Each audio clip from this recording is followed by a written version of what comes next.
पुणे येथील बालेवाडी स्टेडियममध्ये रोबोकॉन 2017 ची स्पर्धा सुरू झाली आहे। या स्पर्धेत 113 कॉलेजेसच्या विद्यार्थ्यांनी सहभाग घेतलाय। आज पुणे येथील बालेवाडी स्टेडियममध्ये रोबोकॉन 2017 ची स्पर्धा सुरू झाली आहे। या स्पर्धेत 113 कॉलेजेसच्या विद्यार्थ्यांनी सहभाग घेतलाय।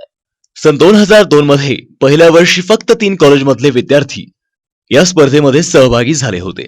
आज भारतातील अनेक कॉलेजेसमधून अनेक विद्यार्थ्यांनी या स्पर्धेमध्ये भाग घेतलाय। मी MIT कॉलेजचा विद्यार्थी आहे। आज आपण इथं आहोत रोबोकॉन 2017 साठी। 2017 रोबोकॉनमध्ये जी थीम आहे ती आहे आसोबी द फ्लाइंग डेस्क। ती जपानने यावर्षी डिसाईड केलेली आहे। त्यामध्ये असं आहे की 7 पोल आहेत, त्याच्यावरती प्रत्येकावरती एक चेंडू असतो। तर 2 टीम कॉम्पीट करतात एकमेकांसोबत।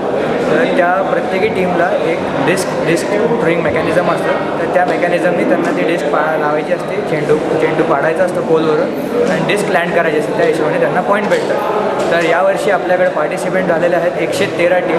सर्वात अधिक पार्टिसिपेंट झाले आहेत, म्हणजे दरवर्षी टीम वाढत जातात। तर आमचं हेच असं एक आहे की मेसेज द्यायचा इच्छा आहे की सरांनी टीम वाढत आहे, पार्टिसिपेशन वाढत आहे दरवर्षी।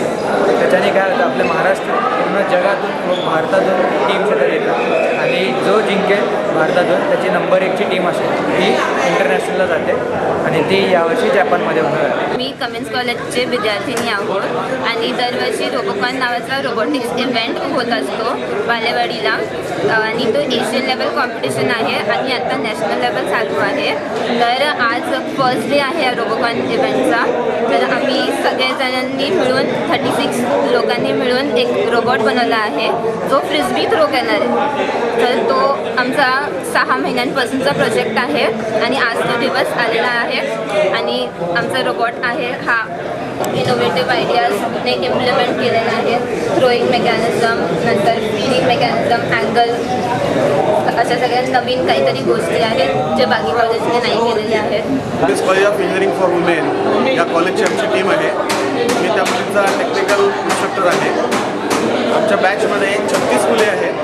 त्या मुलींमध्ये सगळ्या ब्रँचेसमधून मुली आहेत आलेल्या, अगदी फर्स्ट इयरपासून 3rd इयर या 3 वेगळ्या वर्षाच्या मुली आणि electronics communication, computer, instrumentation, IT आणि मेकॅनिकल या 4-5 ब्रँचेसमधून आलेल्या मुली आहेत।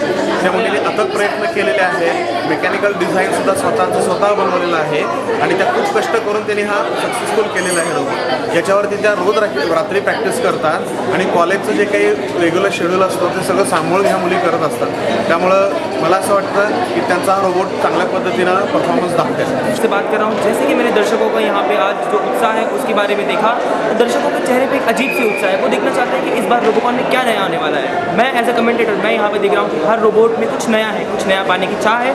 वो 1 साल की मेहनत वो आज 1 दिन में तय करने वाले हैं। कुछ अगर गलती हो जाती है तो उनका पूरी साल भर की मेहनत खराब हो जाएगी। तो इसी लगन के साथ आज वो इस रोबोकॉन 2017 में, जो कि 2002 में सिर्फ 3 टीम से स्टार्ट हुआ था, आज पूरी 113 टीम ने यहाँ पे पार्टिसिपेट किया है, जो कि हम देख सकते हैं बालेवाड़ी स्टेडियम में। Reporter Sushma Patil, NTV news, Balewadi, Pune.